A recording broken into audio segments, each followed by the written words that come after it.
Good afternoon. I've come online a little bit impromptu, largely to do with some clients I've been working with today who are very new to what I do and very new to dowsing, which obviously created some interesting conversations. So I thought actually it'd be nice to come online and explain a little bit more about what I do and how it works and how I incorporate dowsing into what I do. Stop saying To start with, I think I need to explain a little bit about myself and where I come from so you can understand how I've got to being where I am and what I do. I think in all of us, in each and every one of us, is sort of like a seeker, someone looking for knowledge, looking for connection with the what, the why, and the how of the universe. And I think that anyone who is aware or awake or, you know, just loves being in nature, loves being around the horse, for instance, that you get that sense of magic in the world. And I don't mean magic as in pulling rabbits out the hat. I mean the very magic that is within the fabric of the universe, the magic that creates our reality every day, the magic we see all around us in the natural world. There is magic, there is huge magic in the energy and the forces behind creating our wonderful planet and our fantastic universe, our conscious universe. And within each of us, I think there is that inner mystic that tries to get in touch with that. But we also have this drive also to be creative, and we want to engage in life with all its forms, and we want to be a force for good, or most people at least want to be a force for good. And those people who've got connections with nature or with their horse sort of feel that deep intuitive bond that connects them with the wider world. They don't see themselves as separate from the universe. And I think that's a problem with a lot of people when it comes to dowsing, when it comes to intuitive, and it comes to certain things, is they perceive themselves to be this isolated unit. They start here, here, here. They've got this idea that their physical body is all that they are. And we are in fact far more than that. I did some videos that are up on YouTube if anyone wants to watch them, talking about mind fields and how dowsing actually works. So I think it's worth me going through a little bit of that just again. Now, research has shown that when we think, our mind creates a field, and a field is just a zone of influence. So every thought creates a field, and those fields go out into the universe forever and ever and ever, if you like. They're just continually going on this field of influence that is our thoughts.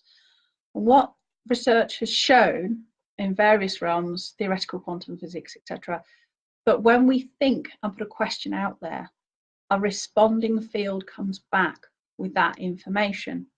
Now, the difficulty is that the universe does not speak in a language. It does not speak in a language of English, French, wherever you may come from. Words don't matter.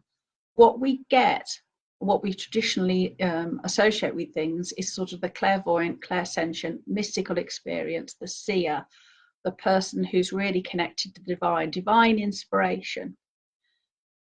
But dowsing is a way of tapping into those fields. Now, one of the areas that I've particularly chosen to work with is with horses, and that's simply because through extremely challenging personal experiences, when I was still dowsing, I was still doing geomancy at the same time, my life appeared to be great. Actually, inside, I was in incredible deep turmoil.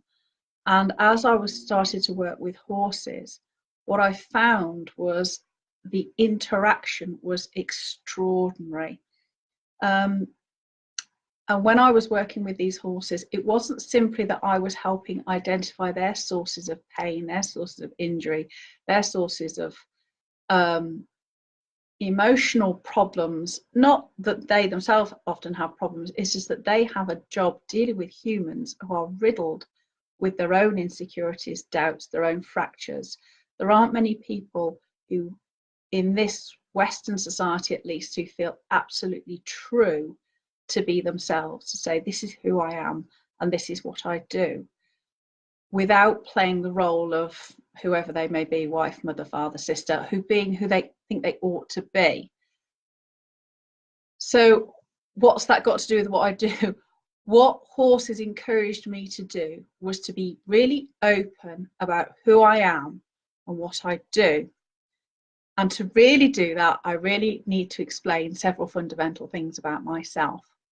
Ever since I was born, I have been able to see things that other people do not see, which is a huge admission to say on Facebook. People who know me, who work with me, know this. They know I see things. They know I can tell them where they've got pain and illness. They know I can see certain things. But I also see things out in nature. So I see auras and I see chakras, and I don't mean in a clairsentient or a clairvisual way. I see them 3D out there as an object with my eyes. I see patterns coming out of the body, permeating the body. I see patterns and fractals, light formations, fields, forces and energies permeating and around everything all the time if I want to. Now, I learned as a child how to have, if you like, two sets of vision, the one that does see it and the one that doesn't. And I also learned very early on as a child not to talk about it, because obviously other people don't see it very often, and I could be perceived to be a complete lunatic, etc., etc., etc. What I will tell you is these things are definitely real. There is far more to the universe and to our physical reality than you believe. Now, because most people only see physical reality of this solid sofa, the chair, the solid computer, it's really hard for people to understand that actually almost the physical reality is the end product of all these forces and fractals. The universe is holographic. Now, how I see fractals everywhere. Fractals to me are absolutely everywhere. I see them 3D with my eyes. What those mathematical formulations are, in mathematical terms, they're kind of like used to be known what is called an imaginary number. Now, this imaginary number in math terms was the thing that said, oh, this is what the universe is, created of. But it's the fact that these energies, these formations, image our real world. It is them that create the image that it then becomes in the physical realm. So the energies that I see out there in the world that permeate everything from your chakras to around a tree to running through the earth, some huge lines that go through, which I always found, just as a little aside, I always wondered why people couldn't work out why birds could navigate north, because there are these massive lines that go through the sky that point north. Now, I've always seen them, so I couldn't work out why anybody else couldn't work out where north is, because to me it's quite obvious, it's there, So, but obviously not everybody sees those things. So working with those energies, because I see the reality of the world, the physical side of it to me is less real than the energetic side, which is the reverse to most people. So I see this physical layer as actually quite thin. What I do see is this kaleidoscope, hugely void, dense space all at the same time, which my mind is very easily able to travel into. Now, I don't know why I see it. I have contacted people to do research on perhaps there's something different about my eyes. I don't know. I also know that I have got peculiar brainwave patterns. I'm one of them. Not peculiar, there are people who have it, but I don't, for instance, I don't have any alpha waves, no discernible alpha waves. So I'm either very conscious or I'm slightly out of it. And I think, I don't know, maybe that's, I don't know, it could be a factor, it might not be. So as a child, as I say, what I would do, I would just see energies everywhere to the degree that the physical world almost didn't exist. The energies would supersede the physical world. So I had to learn to create that balance. And I also had to learn sometimes to make sense of the things that I saw. Now, one of the tools I found for doing that actually happened as a result of an experience I had as a child. My family at a certain point in time emigrated to Southern Ireland, and we had no water source. We lived in a crofter's cottage, like in the middle of nowhere. We were having to walk every day to the well down the road, quite some distance, and bring back buckets of water. So in an effort to solve that problem, we were advised to get in a water diviner and put in a borehole. And we did. And one of the great things about it was he let us kids have a go, which was marvellous, because when I first held the hazel wire rods that he had literally cut out the hedge 20 minutes beforehand, and they bent down my hand with such ferocity that, you know, I ended up doing some water divining for a while. It also made me realise that some of the energies I saw, up until that point, bear in mind I was only about 7, corresponded very well with the physical world. So I then learned that I could identify the energies of underground water by looking at energies that I could see here above ground. So what I ended up using dowsing for, you don't have to use a crystal. You can use, like I often use, it's a nut on a piece of cotton. Crystals have great energies, don't get me wrong. It's just that when I'm working outside, this is a less valuable object to lose than this. What I used dowsing for was a way of making sense of all the energies that I see 3D in the real world through using this, because you can ask yes and no questions in dowsing. So I can ask, is my name Faye? And I'll get my yes response. Is my name Brian? No, it's not. So you can use dowsing for very simple yes and no questions. You'll have to get good at proper question forming, so that you get, when you're asking in-depth questions, so that you know you're asking a question that really has a yes or no answer.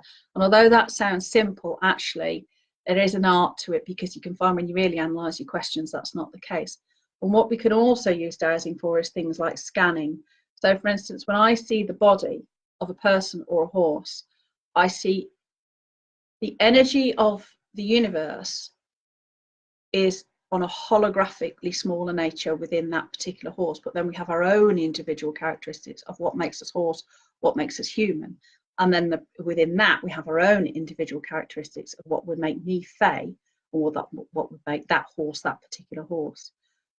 And the other way I use dowsing then is through scanning people's energies. So for instance, you know, we all have hands, if you're human, hopefully, well, the lucky ones, and we all have a chakra within that energy. Now, even if you're an amputee, I will still see the energy, and I will still see the energy in the chakra, because it's still there. The blueprint for your hand is still there.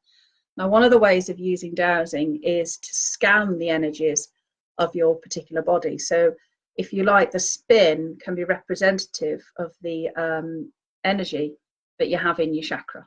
So if it's going well, you know, you can say, well, that's probably fairly well going. If you can't see these things, it's indicative. So it's useful to be able to body scan.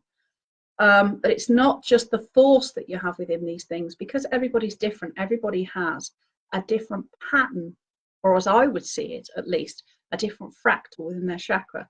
So one of the other things I also do is I use dowsing to sort of like allow my vision to home in on the fractal pattern that I'm seeing, and the pendulum will kind of mimic the points within that fractal. And what I'm able to see is imbalances within those fractals that correspond to ailments in the physical body. So for instance, if I'm working on a horse, I will go down all the chakra points of the horse, but I will also scan the whole body.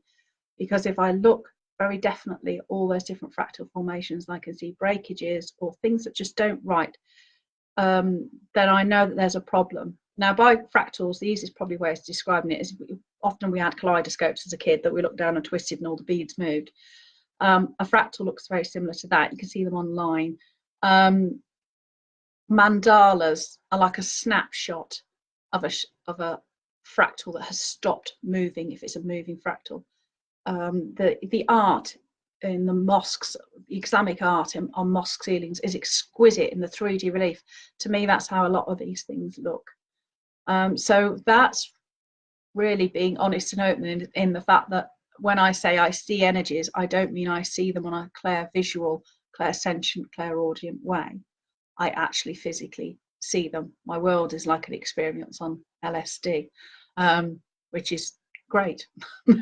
It's a different way of being, so that in many respects it gives me a slight advantage over a lot of other dowsers, is that I can see a problem before I even start dowsing it, but I can tune into those energies like everybody can. We can all do this. It's in many different alternative I won't use the world alternative actually, many different modalities nowadays, everything from druidry to geomancy that I also do. We can, with our minds, tune into those energies, and we can impact them through our intent. There's an increasing lot of science that backs this up, the science about the conscious universe, the science that says not only is it's not that the universe has consciousness within it, it is that the universe is conscious, and the universe is a conscious entity in its own right, if you like, and it is developing, and it operates as a mind. When you go into the studies of the conscious universe, it's an amazing piece of science. Dr. Jude Curran's latest book, I can't think for life know what it's called now, but that's a great book about how the universe is actually like a mind, and the physical reality that is created by all the fractal energy I've just been talking about that sits behind it all in David Bohm's work is what we would call the implicate order. That creates what many people perceive as finite reality, which is the physical order of things. But actually, that's only a fraction of what's going on. The forces and the fractals behind these things that create the energy, they are what I am able to see and able to tune into. Now, if the universe is conscious, as we say, and the physical reality is just sort of part of that, it's an outward expression of all that energy that sits behind it, that informs, that images the physical world, then we are an expression of that universal consciousness, which is why everything needs to develop. If the universe is trying to develop, and we are an expression, just an individual part, a grain of sand on the beach that is the universe that's trying to develop, then we need to develop along with it. We are part of that universal experience. We might perceive ourselves to be individual, but we are very much a part of that whole. So our journey is one of development, because the universe is trying to develop, and we are a tiny fraction of that hologram that is the universe. I think that's I personally find that a really comforting way of looking at things, because sometimes we all get into difficulties, don't we? And life can be really difficult. You think, oh, why? But actually, it's that challenge. Things don't happen to us. No matter how bad they are, they're happening for us. They're a challenge that we need to overcome to develop, to move forward. And as I say, one of the ways that I tried ever since I was a young child to make sense of the fact that I see things 3D and real that other people don't, that I see energies, that I can see water through the ground, that I can see, and I'll use the word earth energies very loosely there, because I think people have an idea that it's a bit like water, it's one thing. Now we know that water can be oceans and rivers and streams and underground lakes. And so can earth energies. They can exist in large quantities and small quantities, and they can have different physical, different behaviors in how they move. But there's also this conception that the water is one thing, that it's only ever sort of water. And that's not true either. There are many different types of water in its molecular structure. And I would say the same is true of earth energies. There are some energies that do appear to me to be manifest from more electromagnetic fields, for want of a better description, that do come out of the earth. But there are other ones more that inform the earth. There are other ones that come from outside the earth, from other planetary places as well, because obviously everything has energy. So I wouldn't be restrictive about how I would see earth energies either, because there are so many different scales and so many different permeations. There are so many different forms almost that haven't even got into Dowsing terminology yet. We know there are serpentine lines, we know there are straight lines, we know there are grids, we know there are toroids. But I see things that haven't yet come into the language of Dowsing yet, and they're very weird things sometimes that pop up around us and move across the landscape.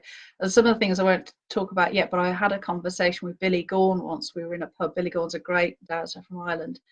And he taught himself to see energies, and we were sort of having this conversation once where we were skirting around each other, sort of saying, well, I see some odd things. I said, well, what odd things do you see? And after a couple of drinks, you know, we started to talk about some of the things we see that other people don't. And I won't go into details, we'd probably both be incarcerated if we did, but we both realized that we saw certain energy formations tumbling out of certain hills at certain times of the year.